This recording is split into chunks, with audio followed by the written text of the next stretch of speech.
Hello everyone, मैं विनय Upadhyay present कर रहा हूँ और इस वीडियो में हम लोग जानेंगे 23 जून 2022 के regarding mission UPSC 2023 Hindi medium से हम लोग कर रहे हैं, जिसमें कवर कर रहे हैं हम लोग द हिंदू के करंट अफेयर्स से इंपॉर्टेंट प्रीलिम्स एग्जाम के लिए कुछ इंपॉर्टेंट पॉइंट्स, और इसमें ये सारे पॉइंट्स हम लोग कवर करेंगे।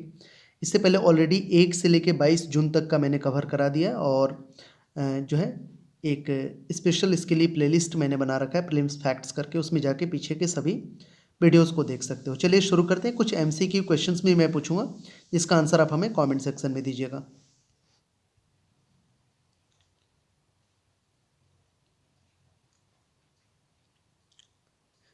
तो ये क्वेश्चन आप लोगों के लिए रहेगा अभ्यास प्रश्न। अभी हाल ही में आपको पता होगा कि अफगानिस्तान में भूकंप आया था, तो क्वेश्चन है कि निम्नलिखित में से कौन सी भूकंप तरंगे सबसे पहले सीस्मोग्राफ में दर्ज की जाती हैं? P waves, Rayleigh waves, S waves, Love waves. इसका आंसर आप हमें कमेंट सेक्शन में कर दो जल्दी से। तो प्रीलिम्स के लिए तथ्य, चापेकर ब्रदर्स कौन है ये? तो 22 जून 1897 को चापेकर बंधुओं ने जनरल रैंडी पर हमला किया। दामोदर, बालकृष्ण और वासुदेव, तीन भाई रूढ़िवादी विचारधाराओं और अंग्रेजों के खिलाफ विद्रोह की भावना से काफ़ी प्रेरित थे। ये चर्चा में था अभी। बाल गंगाधर तिलक ने अपने समाचार पत्र केसरी में जिस कठोर भाषा का प्रयोग किया, उससे प्रेरित होकर उन्होंने कार्रवाई करने और रैंड को नीचे लाने का फैसला किया, जिन्होंने पुणे में सैकड़ों परिवारों को शर्मिंदा किया था। लोकमान्य तिलक के करीबी सहयोगी लाला लाजपत राय ने कथित तौर पर लिखा, चापेकर बंधु वास्तव में भारत में क्रांतिकारी आंदोलन के संस्थापक थे। तो ये पॉइंट्स देख लेना आपके नोट्स में है या नहीं। आगे बढ़ेंगे, हम लोग बात करेंगे। इज़राइल नेगेव में एक दुर्लभ प्रारंभिक मस्जिद का खुलासा किया है। Israel uncovers a rare early mosque in the जो है नेगेव, देख सकते हैं ये। तो माना जाता है कि मस्जिद के अवशेष 1200 साल से अधिक पुराने हैं। नेगेव रेगिस्तान में स्थित मस्जिद में एक चौकोर कमरा और मक्का की दिशा की ओर एक दीवार है, जिसमें दक्षिण की ओर इशारा करते हुए उस दीवार में एक आधा घेरा है। इस अनूठी स्थापत्य सुविधाओं से पता चलता है कि इमारत का इस्तेमाल मस्जिद के रूप में किया गया था। एक पॉइंट आया था। नेक्स्ट है, भारतीय जल क्षेत्र से 4 नए मूंगे दर्ज किए गए हैं, देख सकते हो यहाँ फोटो में। अंडमान और निकोबार द्वीप समूह के पानी में से पहली बार एक जो कैसेंथलेट कोरल की 4 प्रजातियाँ दर्ज की गई हैं। कोरल के सभी 4 समूह एक ही परिवार फ्लेवेलाइड से हैं। अब ये हैं, देख सकते हो आप, अजूजेंथेलेट मूंगों का एक समूह है, जिसमें जोक्सानथेला नहीं होता है और सूर्य से नहीं बल्कि प्लवक के विभिन्न रूपों को पकड़ने से पोषण प्राप्त करते हैं। केरल के ये समूह गहरे समुद्र के प्रतिनिधि हैं, जिनमें अधिकांश प्रजातियां 200 मीटर से 1000 मीटर के बीच रिपोर्ट करती हैं। उनकी घटनाएं उथले तटीय जलों से भी सूचित की जाती हैं। ये इंपॉर्टेंट है, एक याद है ना, एक मशरूम वाला सवाल आ गया था लास्ट ईयर। चिलबिलो पेड़, जिसे जंगल कार्क ट्री या होलोप्टिलिया इंटीग्रिफेलिया के रूप में भी जाना जाता है, भारत का मूल निवासी है। इसे स्थानीय भाषाओं में चिलबिल, पपरी, कांजू और कई अन्य नामों से भी जाना जाता है। तो ये काइंड ऑफ एक क्या है, ये एक पेड़ है, ठीक है, जंगली आप बोल सकते हो पेड़। अब इसके फायदे क्या हैं? तो भोजन के रूप में हरे को होने पर उन्हें कच्चा खाया जा सकता है, सलाद के साथ मिलाया जा सकता है, अन्य सब्जियों के साथ पकाया जा सकता है। जब सुखाया जाता है तो पंखों को हटाने के बाद बीजों को सूखे फल के रूप में उपयोग किया जा सकता है। तो ये भोजन के रूप में इसका यूज है। इसके अलावा इसका चिकित्सकीय गुण की बात करें तो पंखों वाले बीजों को कुचलकर पोल्टिस के रूप में चोट पर लगाया जा सकता है। दाद के लिए बीजों का पेस्ट एक प्रभावी उपचार है। पेड़ की पत्तियों और छाल में भी चिकित्सकीय गुण होते हैं। बीज भी तेल से भरपूर होते हैं। सूखे चिलबिल के बीजों में तेल की 50% जो है मात्रा होती है। इसके अलावा विविध जलवायु में उगता है यह। रेतीली मिट्टी, दोमट से लेकर बजरी उपभूमि तक बढ़ सकता है। इसमें कृषि वानिकी संयंत्र के रूप में प्रचारित होने की बहुत बड़ी क्षमता है। नेक्स्ट आगे बढ़ते हैं, ये बड़ा चर्चा में है। निक्स्टामालाइजेशन, निक्स्टामलाइजेशन, इसको आप देख लेना पूरे प्रोसेस को। एक विधि जिसके द्वारा मेसो अमेरिका के प्राचीन लोग माया जैसे अपने मक्का को एक क्षारीय घोल में भिगोकर पकाते थे और इसे अधिक स्वादिष्ट, पौष्टिक और गैर विषैले बनाते थे। निक्स्टामल नहुआटल शब्द नेक्स्टमली से लिया गया है, जिसका अर्थ है निक्स्टामलाइज्ड मक्के का आटा। तो ये टर्म देख लेना आप।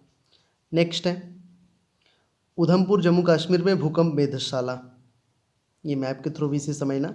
यह भूकंपीय माइक्रोजोनेशन नामक एक प्रयास का हिस्सा है जिसका उद्देश्य संरचना और बुनियादी ढांचे के लिए भूकंप जोखिम लचीला भवन डिजाइन कोड विकसित करने के लिए महत्वपूर्ण भू तकनीकी और भूकंपीय मानकों को उत्पन्न करना। विशेष रूप से इसने हिमालय के एक छोटे से क्षेत्र के लिए एक पायलट आधार पर भूकंप पूर्व चेतावनी प्रणाली की स्थापना के लिए कार्रवाई शुरू की है। जम्मू और कश्मीर हिमालय का सबसे प्राचीन विस्तार है। उधमपुर जिला दो प्रमुख भूकंपीय दोषों के बीच स्थित अर्थात मेन फ्रंटल थ्रस्ट और मेन बाउंड्री थ्रस्ट जो जम्मू कश्मीर क्षेत्र में भूकंपीय पैदा करने के संभावित कारकों में से हैं। तो ये है, आगे बढ़ेंगे।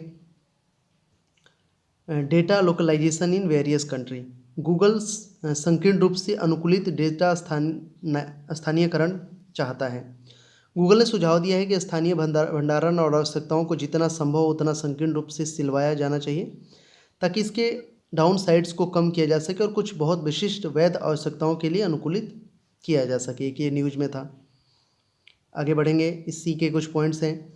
भारत के डेटा सुरक्षा बिल के तहत बड़ी तकनीकी कंपनियों को कुछ संवेदनशील व्यक्तिगत डेटा की एक प्रति संग्रहित करना अनिवार्य है। देश से अपरिभाषित महत्वपूर्ण व्यक्तिगत डेटा का निर्यात प्रतिबंधित है। डेटा स्थानीयकरण किसी भी डिवाइस पर डेटा संग्रहित करने का अभ्यास है जो भौतिक रूप से उस देश की सीमाओं के भीतर मौजूद है जहां डेटा उत्पन्न होता है। अभी तक इनमें से अधिकांश डेटा को एक में संग्रहित किया जाता है, भारत के बाहर क्लाउड में संग्रहित है। Draft national e commerce policy framework ने डेटा स्थानीयकरण की सिफारिश की और स्थानीयकरण नियमों के अनिवार्य होने से पहले उद्योग को समायोजित करने के लिए 2 साल की सूर्यास्त अवधि का सुझाव वगैरह दिया है। तो ये इससे रिलेटेड के एक इम्पॉर्टेंट पॉइंट था। श्री कृष्ण समिति की रिपोर्ट में कहा गया है कि व्यक्तिगत डेटा की कम से कम एक प्रति को भारत के भीतर स्थित सर्वर पर संग्रहित करने की आवश्यकता होगी। FCRA ये क्या है? तो गैर सरकारी संगठनों की FCRA वैधता, इसको समझेंगे। गृह मंत्रालय ने NGO FCRA पंजीकरण की वैधता 30 सितंबर तक बढ़ा दी, जिनका नवीनीकरण आवेदन सरकार के पास लंबित है। संशोधित विदेश अंशदान विनियमन संशोधन अधिनियम और नियम 2020 के तहत किसी भी गैर सरकारी संगठन या संघ को विदेशी धन या दान प्राप्त करने के लिए FCRA पंजीकरण अनिवार्य है। वैधता पंजीकरण शुरू में 5 साल के लिए वैध होता है, जिसके बाद इसे नवीनीकृत करने की आवश्यकता होती है। विदेशी योगदान प्राप्त करने के लिए केवल 5 उद्देश्य की अनुमति है: सामाजिक, शैक्षिक, धार्मिक, आर्थिक और सांस्कृतिक। अभी की डच बीमारी आई है, क्या है डच डिसीज, इसको आप यहाँ पे देख लेना। अर्थशास्त्र में डच रोग एक ऐसी घटना को संदर्भित करता है जिसमें एक देश प्राकृतिक संसाधनों, विशेष रूप से बड़े तेल भंडार की खोज के कारण क्षेत्रों में असमान विकास का गवाह बनता है। घटना जब कोई देश प्राकृतिक संसाधनों की खोज करता है और उन्हें दुनिया के बाकी हिस्सों में निर्यात करना शुरू कर देता है तो यह मुद्रा की विनिमय दर से उल्लेखनीय वृद्धि करता है और यह बदले में सस्ते विकल्पों के आयात को प्रोत्साहित करते हुए अन्य क्षेत्रों से निर्यात को हतोत्साहित करता है। नीदरलैंड 1960 के दशक ने उत्तरी सागर में गैस के भंडार की खोज की। तेल के बाद के निर्यात और डच मुद्रा की सराहना ने सभी गैर तेल उत्पादों के डच निर्यात को विश्व बाजार पर कम प्रतिस्पर्धी बना दिया। बेरोजगारी 1.1 से बढ़कर 5.1% हो गई है और देश में पूंजी निवेश गिर गया। इसके बाद पिछले कुछ वर्षों में देश में औद्योगिक क्षेत्र में गिरावट देखी गई है। तो ये इससे रिलेटेड है डच डिजीज, इसको आप देख लेना एक बार। Got it? तो चलो 1-2 क्वेश्चन और मैं पूछ लेता हूँ। ये क्वेश्चन 2021 में आया हुआ है कि वंशानुगत रोगों के संदर्भ में निम्नलिखित कथन पे विचार कीजिए। पहला है कि माता पिता से बच्चों में माइटोकॉन्ड्रियल रोगों के संक्रमण को अंडे से इन विट्रो निषेचन से पहले या बाद में माइटोकॉन्ड्रियल रिप्लेसमेंट थेरेपी द्वारा रोका जा सकता है। एक बच्चे को माइटोकॉन्ड्रियल रोग पूरी तरह से माँ से विरासत में मिलते हैं, न कि पिता से। तो ये 2 कथन दे दिया। अब बोल रहा है कि इनमें से कौन से सही हैं, आपको कमेंट सेक्शन में बताना है। और आपके पास ये 4 ऑप्शन है, केवल 1 सही, केवल 2 सही, दोनों नहीं सही। Got it. एक और क्वेश्चन देख लेते हैं, इसका भी आंसर करना कमेंट सेक्शन में। ABRY आत्मनिर्भर भारत रोजगार योजना के संदर्भ में निम्नलिखित कथन पर विचार कीजिए। पहला है कि रुपये से कम मासिक वेतन पाने वाले कर्मचारी, मतलब 15,000 रुपये से कम, जो किसी भी EPFO पंजीकृत प्रतिष्ठान में काम नहीं कर रहे थे, जिनके पास यूनिवर्सल अकाउंट नंबर नहीं था, इस योजना का लाभ उठा सकते हैं। दूसरा है कि योजना शुरू होने के बाद EPFO में पंजीकृत प्रतिष्ठान को सभी नए कर्मचारियों के लिए सब्सिडी मिलेगी। तो ये 2 स्टेटमेंट दिया है आत्मनिर्भर भारत रोजगार योजना के तहत। अब बताना है आपको कि इनमें से कौन से सही हैं। ऑप्शन वैसे ही रहेंगे, कौन से सही नहीं है। अच्छा, कौन से सही नहीं है पूछा है, मतलब कौन इसमें गलत है। पहला गलत है, दूसरा गलत है, दोनों गलत है, या दोनों सही है। इसका भी आंसर आप कमेंट सेक्शन में करिए। एक और क्वेश्चन देख लेते हैं, राज्यपाल से रिलेटेड है। आर्टिकल 174 के तहत राज्यपाल को अपनी इच्छा से सदन को आहूति करने की शक्ति प्राप्त है। दूसरा है कि अपनी विवेकाधीन शक्तियों का प्रयोग करते हुए राज्यपाल के कार्यों को न्यायालय में चुनौती नहीं दी जा सकती है। अब इसमें बताना है कि कौन सा सही नहीं, मतलब दोनों में कौन गलत है। केवल 1 गलत है, केवल 2 गलत है, दोनों गलत है, या दोनों सही है। यही 4 ऑप्शन है आपके पास। एक और क्वेश्चन आप लोगों के लिए कि निम्नलिखित में से पश्चिम से पूर्व की ओर LHC बिंदुओं की सही व्यवस्था कौन सी है। ये 4 ऑप्शन है, देख लेना आप इसे ध्यान से। Got it. तो इस वीडियो के थ्रू हमने कवर किया आज 23 जून 2022 के रिगार्डिंग सभी इंपॉर्टेंट पॉइंट्स जो हमारे फिल्म्स एग्जाम्स के पॉइंट्स ऑफ व्यू से बन सकते हैं। पीछे के सभी वीडियो को जरूर देखें, चैनल को सब्सक्राइब करें, शेयर करिए इस वीडियो को ज़्यादा से ज़्यादा, और ज़्यादा से ज़्यादा लोगों को जोड़िए जो हिंदी मीडियम से तैयारी कर रहे हैं। और आप हमें सजेस्ट भी कर सकते हैं कि कोई ऐसे टॉपिक पे मैं वीडियो बनाऊं जिसे आप अच्छे से डिटेल में समझना चाहते हो।